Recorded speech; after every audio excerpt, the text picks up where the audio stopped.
السلام علیکم ناظرین، پاکستان دس ویک کے ساتھ میں ہوں آپ کی میزبان بشرا خان۔ جیسا کہ آپ کو معلوم ہے، پاکستان دس ویک میں ہم لیتے ہیں جائزہ ہفتے بھر کی سیاسی، کاروباری اور دیگر سرگرمیوں کا۔ اس ہفتے بھی ہم آپ کے لیے لے کر آئے ہیں تازہ اور منفرد رپورٹس۔ سب سے پہلے بات کرتے ہیں ملک میں کرونا کی صورتحال کی۔ کرونا ہوا آؤٹ آف کنٹرول۔ ملک بھر میں گزشتہ 24 گھنٹوں کے دوران 36 افراد جاں بحق ہوئے اور 2738 نئے کیسز رپورٹ ہوئے ہیں، جبکہ اب تک 50,98,291 افراد کے ٹیسٹ کیے گئے۔ گزشتہ 24 گھنٹوں کے دوران 42,909 نئے ٹیسٹ کیے گئے۔ مزید تفصیلات جانتے ہیں national command and operation centre کی جانب سے جاری ہونے والے اعداد و شمار سے۔ National command and operation centre کے تازہ ترین اعداد و شمار کے مطابق گزشتہ 24 گھنٹوں کے دوران 2,738 نئے کیسز رپورٹ ہوئے۔ پنجاب میں 1,12,893، سندھ میں 1,59,752، خیبر پختونخوا میں 43,259، بلوچستان میں 16,642، گلگت بلتستان میں 4,494، اسلام آباد میں 25,719، جبکہ آزاد کشمیر میں 5,806 کیسز رپورٹ ہوئے۔ ملک بھر میں اب تک 50,98,291 افراد کے ٹیسٹ کیے گئے۔ گزشتہ 24 گھنٹوں کے دوران 42,909 نئے ٹیسٹ کیے گئے۔ اب تک 3,27,542 مریض صحت یاب ہو چکے ہیں، جبکہ 1,517 مریضوں کی حالت تشویشناک ہے۔ پاکستان میں کرونا سے ایک دن میں 36 افراد جاں بحق ہوئے، جس کے بعد وائرس سے مرنے والوں کی تعداد 7,561 ہو گئی۔ پنجاب میں 2,811، سندھ میں 2,780، خیبر پختونخوا میں 1,319، اسلام آباد میں 266، بلوچستان میں 158، گلگت بلتستان میں 93 اور آزاد کشمیر میں 134 مریض جان سے ہاتھ دھو بیٹھے۔ پاکستان دس ویک میں ایک افسوسناک خبر شامل کرتے ہیں۔ تحریک لبیک پاکستان کے سربراہ علامہ خادم حسین رضوی جمعرات کی رات انتقال کر گئے۔ اہل خانہ نے ان کے انتقال کی تصدیق کی۔ اسپتال ذرائع کے مطابق علامہ خادم حسین رضوی کئی روز سے بخار میں مبتلا تھے۔ انہیں طبیعت علیل ہونے پر فاروق اسپتال علامہ اقبال ٹاؤن لے جایا گیا، لیکن وہ جاں بحق نہ ہو سکے تھے۔ قبلہ امیر المجاہدین علامہ خادم حسین رضوی کی نماز جنازہ ہفتے کے روز مینار پاکستان گراؤنڈ لاہور میں ادا کی گئی۔ مزید احوال جانتے ہیں اس رپورٹ میں۔ تحریک لبیک پاکستان کے سربراہ خادم حسین رضوی کی نماز جنازہ مینار پاکستان کے گریٹر اقبال پارک لاہور میں ادا کی گئی، جس میں لاکھوں افراد نے شرکت کی۔ خادم حسین رضوی کے صاحبزادے حافظ سعد حسین رضوی نے نماز جنازہ پڑھائی۔ جنازے میں رویت ہلال کمیٹی کے چیئرمین مفتی منیب الرحمان سمیت کثیر تعداد میں لوگ شریک ہوئے۔ خادم حسین رضوی کی میت کو ایمبولینس میں مسجد رحمت للعالمین سے گریٹر اقبال پارک لایا گیا۔ تحریک لبیک پاکستان کے کارکنان بھی پولیس کے ہمراہ سیکیورٹی پر معمور رہے اور لوگوں کو مکمل چیکنگ کے بعد اندر جانے کی اجازت دی گئی۔ کورونا خدشات کے پیش نظر نماز جنازہ میں شریک شہریوں نے فیس ماسک کا استعمال کیا۔ مختلف علاقوں سے آئے کارکنوں کو مولانا خادم حسین رضوی کا آخری دیدار کروایا گیا۔ اس موقع پر کارکنوں نے تاجدار ختم نبوت اور لبیک یا رسول اللہ کے نعرے لگائے۔ مرحوم کی رہائش گاہ کے باہر سینکڑوں عقیدت مند موجود تھے۔ خادم حسین رضوی کی تدفین ان کی مسجد رحمت للعالمین کے مدرسے میں کی جائے گی۔ خادم حسین رضوی کی نماز جنازہ کے موقع پر شہر میں سیکیورٹی ہائی الرٹ ہے اور 1000 سے زائد پولیس افسران اور اہلکار تعینات ہیں۔ علاوہ ازیں تحریک لبیک پاکستان کی مرکزی شورا نے علامہ خادم حسین رضوی کے صاحبزادے حافظ سعد رضوی کو نیا امیر منتخب کر لیا ہے۔ تاجر جائز نفع کمائیں، چینی مافیا کی طرح ناجائز منافع خوری نہ کریں، ایسا کہنا ہے وزیر اعظم عمران خان کا۔ جی ناظرین، وزیر اعظم عمران خان نے کہا ہے کہ ہمیں مہنگائی پر بہت برا بھلا کہا گیا، لیکن اس کی وجہ یہ تھی کہ ملک کی برآمدات کم اور درآمدات زیادہ تھیں۔ تجارتی خسارہ بہت زیادہ تھا اور روپے کی قدر بہت زیادہ گر گئی تھی، جسے قرضے لے کر زر مبادلہ کے ذخائر سے مصنوعی طور پر سنبھالا گیا تھا۔ وزیر اعظم عمران خان نے فیصل آباد میں برآمد کنندگان اور تاجر برادران کی تقریب سے خطاب کرتے ہوئے کیا کہا، آئیے آپ کو سنواتے ہیں۔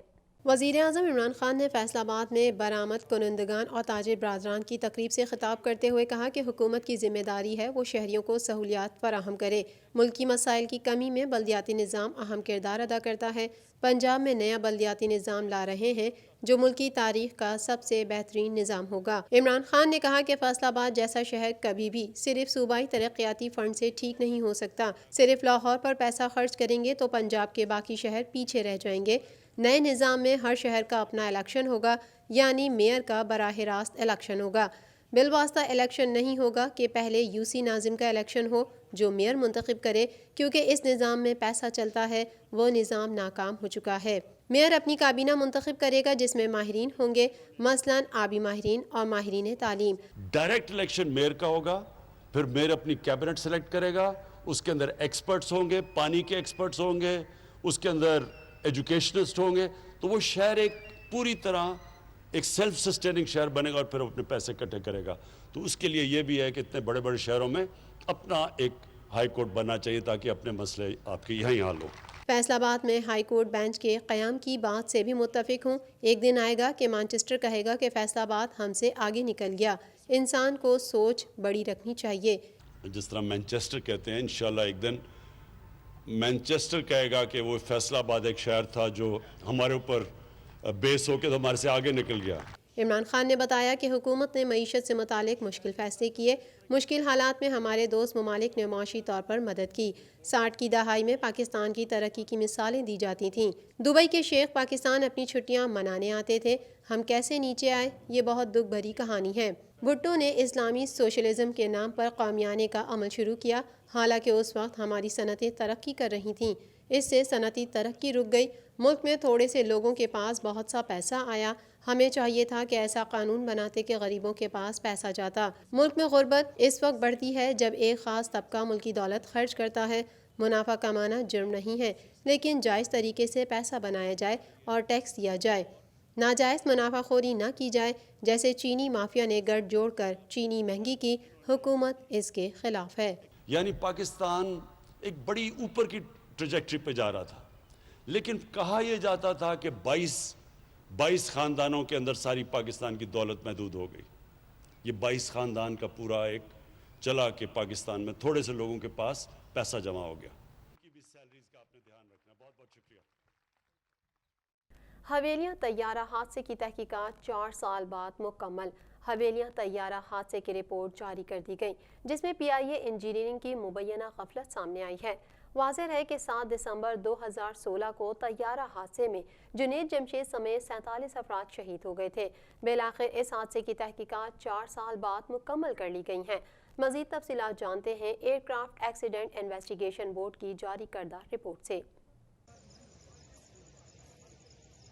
حویلیاں طیارے حادثے کی تحقیقات 4 سال بعد مکمل کر لی گئیں۔ رپورٹ میں پی آئی اے انجینئرنگ کی مبینہ غفلت سامنے آ گئی۔ Aircraft accident investigation board نے حویلیاں طیارہ حادثے کی رپورٹ جاری کر دی، جس میں پی آئی اے انجینئرنگ کی مبینہ غفلت سامنے آئی ہے۔ واضح رہے کہ 7 دسمبر 2016 کو طیارہ حادثے میں جنید جمشید سمیت 47 افراد شہید ہو گئے تھے۔ تحقیقاتی رپورٹ کے مطابق حادثے کے شکار طیارے کا ایک انجن بند ہو گیا تھا اور دوسرے کا بلیڈ ٹوٹا ہوا تھا۔ طیارے کے انجن کو 10,000 گھنٹے مکمل ہونے پر اوور ہال نہیں کیا گیا۔ رپورٹ کے مطابق اے ٹی آر طیارے کے انجن کا بلیڈ پشاور سے چترال جاتے ہوئے ٹوٹا۔ انجن بلیڈ ٹوٹا ہونے کے باوجود طیارے کو اسلام آباد روانہ کیا گیا۔ پرواز پی کے 661 چترال سے اسلام آباد جا رہی تھی۔ تحقیقاتی رپورٹ میں بتایا گیا کہ چترال سے اسلام آباد جاتے ہوئے طیارہ حادثے کا شکار ہوا۔ دوران پرواز انجن بلیڈ پن کے ٹوٹنے سے پنکھے کی رفتار کم ہوئی۔ پروپیلر کی رفتار کم ہونے سے اس کا الیکٹرانک پینل خراب ہو گیا تھا۔ رپورٹ کے مطابق طیارہ اڑانے والے پائلٹ نے اس سے پہلے ایسی خرابی نہیں دیکھی تھی، جبکہ طیارے کی آخری مینٹیننس کینیڈا میں ہوئی تھی۔ بڑی خوشخبری، 2 دہائیوں بعد سرکولر ٹرین چل پڑی، کرائے میں بھی کمی کر دی گئی۔ 2 دہائیوں بعد کراچی سرکولر ریلوے ٹریک پر آ گئی۔ شیخ رشید نے ابتدائی طور پر سٹی اسٹیشن اور پپری کے درمیان کے سی آر کا افتتاح کر دیا۔ انہوں نے یک طرفہ کرایہ 50 کے بجائے 30 روپے کرنے کا اعلان بھی کیا۔ وفاقی وزیر ریلوے شیخ رشید نے کہا کہ کے سی آر میں انسٹال ہونے والی تمام چیزیں کراچی پہنچا دی گئیں۔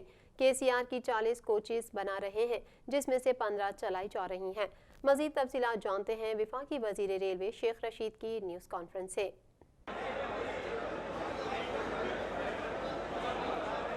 2 دہائیوں بعد کراچی سرکولر ریلوے ٹریک پر آ گئی۔ شیخ رشید نے ابتدائی طور پر سٹی اسٹیشن اور پپری کے درمیان کے سی آر کا افتتاح کر دیا۔ انہوں نے یک طرفہ کرایہ 50 کے بجائے 30 روپے کرنے کا اعلان بھی کیا۔ وفاقی وزیر ریلوے شیخ رشید نے نیوز کانفرنس کرتے ہوئے کہا کہ KCR میں انسٹال ہونے والی تمام چیزیں کراچی پہنچا دی گئیں۔ KCR کی 40 کوچز بنا رہے ہیں، جس میں سے 15 آج چلائی جا رہی ہیں۔ 750 روپے میں KCR کا مہینے بھر کا پاس بنوا سکتے ہیں۔ ایک سال میں KCR کو مکمل طور پر ماڈرن کر دیں گے۔ پاکستانی تاریخ میں KCR کا کریڈٹ عمران خان کو جاتا ہے۔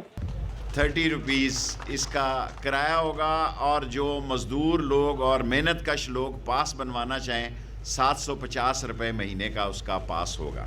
شیخ رشید کا کہنا تھا سپریم کورٹ کے حکم پر صدقے دل سے عمل درآمد کر رہے ہیں، عدالت نے سب کو چابی دی تو کام چلا۔ انہوں نے کہا کراچی میں بڑا قبضہ مافیا ہے، ریلوے کی زمین پر لوگوں نے قبضے کیے ہوئے ہیں۔ سندھ حکومت کوشش کرے گی تجاوزات ختم کرائے۔ ٹرین چلتی رہے تو زندہ رہتی ہے، رک جائے تو لوگ چیزیں چوری کر لیتے ہیں۔ لوگوں نے ٹرینوں میں صابن اور تولیے نہیں چھوڑے، وہ بھی چوری کر لیے۔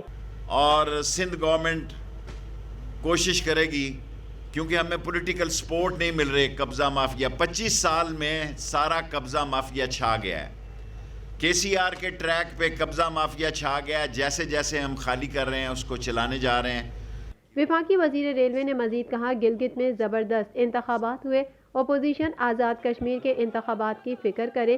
اپوزیشن گلگت بلتستان کے الیکشن نہیں مان سکتی تو کوئی الیکشن نہیں مان سکتی۔ پوری دنیا میں جہاں جمہوریت ہے وہاں ہارنے والا مان ہی نہیں رہا۔ ووٹ کی عزت کو شدید قسم کا خطرہ ہے۔ انہی لوگوں سے خطرہ ہے جو شکست تسلیم نہیں کر رہے۔ ان کا کہنا تھا وزیر اعظم سینٹ الیکشن میں شو آف ہینڈ سے انتخابات کرانا چاہتے ہیں۔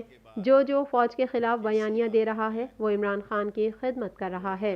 جو بیانیہ جو فوج کے خلاف بات کرتا ہے وہ عمران خان کی خدمت کر رہا ہے، اس کی مخالفت نہیں کرتا۔ صرف ریاضت کی کمی ہے، صرف ایکسپیرینس نہیں ہے۔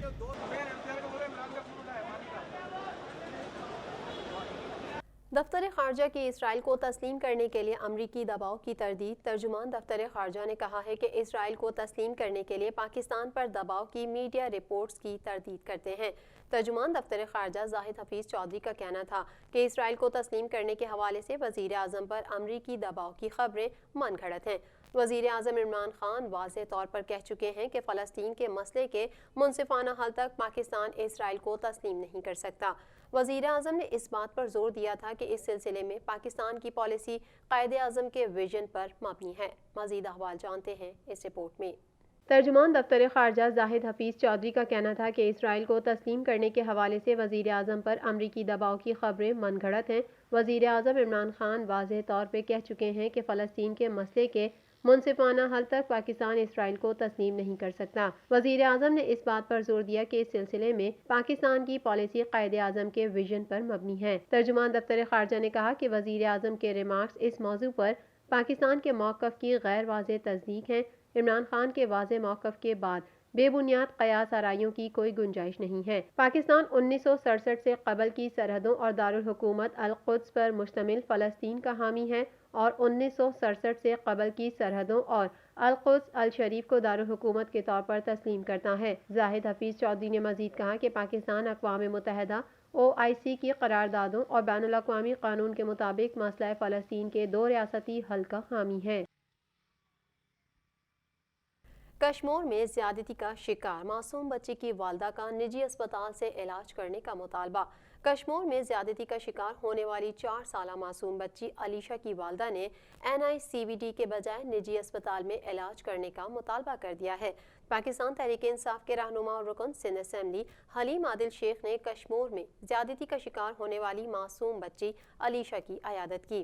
اس موقع پر بچی کی والدہ کا کہنا تھا کہ NICVD میں علاج سے مطمئن ہوں لیکن مجھے ڈر لگ رہا ہے۔ ماں ہونے کے ناطے چاہتی ہوں کہ میری بچی کا علاج مزید اچھے اسپتال میں کرایا جائے۔ مزید جانتے ہیں اس رپورٹ میں۔ پاکستان تحریک انصاف کے رہنما اور رکن سندھ اسمبلی حلیم عادل شیخ نے کشمور میں زیادتی کا شکار ہونے والی معصوم بچی علیشہ کی عیادت کی۔ اس موقع پر NICVD میں زیر علاج معصوم بچی کی والدہ نے نجی اسپتال میں علاج کرانے کا مطالبہ کر دیا۔ ان کا کہنا تھا کہ NICVD میں علاج سے مطمئن ہوں لیکن مجھے ڈر لگ رہا ہے۔ ماں ہونے کے ناطے چاہتی ہوں کہ میری بچی کا علاج مزید اچھے اسپتال میں کرایا جائے۔ علاج تو ہو رہا ہے، بہت اچھا ہو رہا ہے، بہت اچھا، لیکن مجھے ڈر لگ رہا ہے سر۔